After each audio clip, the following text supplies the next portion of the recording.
Pernak-pernik Natal di saat memasuki bulan Desember mulai terlihat di sejumlah mal dan hotel. Tak lengkap rasanya jika pohon Natal tidak terpasang saat memperingati Natal. Sebuah hotel di Makassar, Sulawesi Selatan memanfaatkan barang bekas untuk membuat sebuah pohon Natal. Sekilas, pohon Natal ini terlihat seperti pohon Natal biasa. Tapi, jika dilihat lebih dekat, Anda akan terkejut mengetahui pohon Natal ini terbuat dari botol dan jerigen bekas pakai. Ini adalah kreasi pohon Natal ramah lingkungan yang dibuat oleh manajemen hotel. Dengan tema pohon Natal tahun ini adalah peduli lingkungan, maka manajemen hotel membuat pohon Natal unik ini.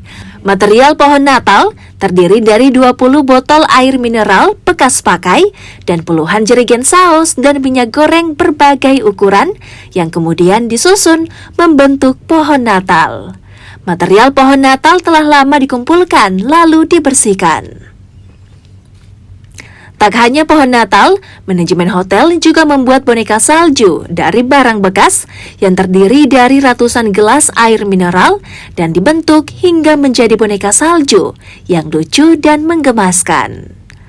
Penggunaan barang bekas ini merupakan upaya pihak hotel mengurangi sampah plastik serta mengkampanyekan aksi daur ulang sampah untuk menjaga lingkungan. Yang tadi saya bilang ya, jadi kita mau manfaatkan atau kita memakai konsep eco-friendly sebetulnya. Jadi bahan-bahan limbah yang kita tidak pakai bisa kita manfaatkan untuk jadi ornamen-ornamen sehingga bermanfaat. Jadi artistik lah istilahnya untuk di hotel ya, untuk ornamen Natal. Snowman-nya juga kenapa dibuat dari ini? Ya karena kekreativitasan tim kita aja. Jadi bukan cuma pohon Natal, tapi ornamen apa yang bisa kita bikin ya salah satunya adalah snowman. Biasanya kalau botol plastik dan gelas plastik ini dari mana, Kak? Nah ini limbahnya dari limbah event. Jadi event-event yang selama ini banyak ya, ada yang misalkan 1000 packs, nah itu kan gelasnya dan botolnya itu bisa kita manfaatkan sebelum kita buang ke TPA atau kita kasih ke vendor, biasanya kita manfaatkan. Pohon Natal dari barang bekas ini pun dihiasi dengan sejumlah pernak-pernik seperti lampu Natal, hiasan rusa kutub, hingga terlihat menarik.